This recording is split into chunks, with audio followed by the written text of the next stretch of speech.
Hello বন্ধুরা, আপনারা সবাই সকলে কেমন আছেন? আমি এখন ইলিশ মাছ ভাজা রান্না করব, তো সঙ্গে থাকুন। দেখুন, তো নুন হলুদ দিয়ে মেখে নিয়েছি।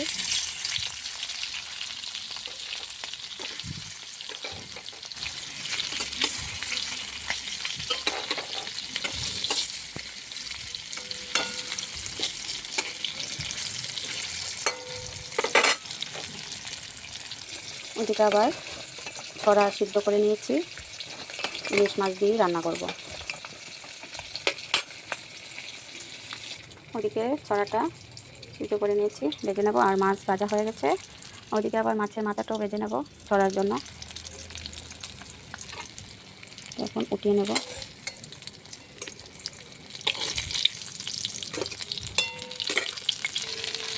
মাছের মাথাটাও ভেজে নিলাম। ওদিকে আবার লবণ হলুদ দিয়ে ছড়াটা ভেজে নিলাম।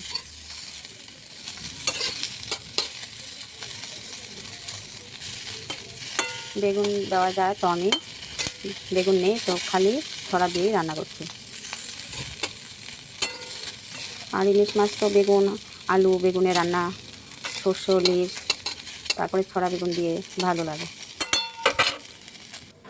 তো ভাজা হয়ে গেছে, ছড়া উঠিয়ে নেব।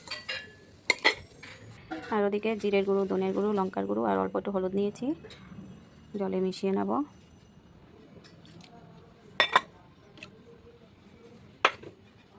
এদিকে তেল দিয়ে দিলাম, একটি তেজপাতা, পাঁচফোড়ন।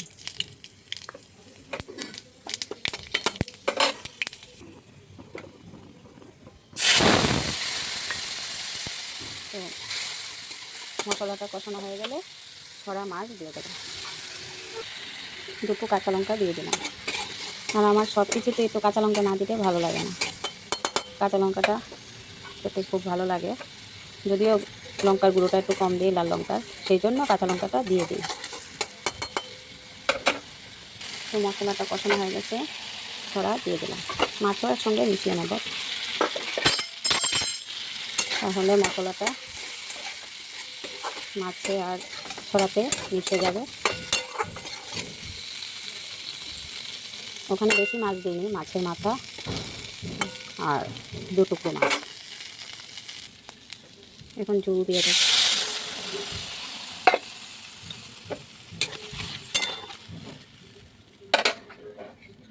অল্প একটু লবণ।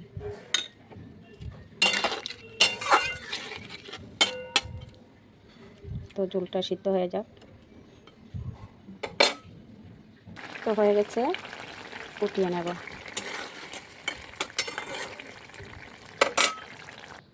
তো কেমন হয়েছে ছড়া ইলিশ মাছের তরকারি? আজকের মতন একটু করি, টাটা।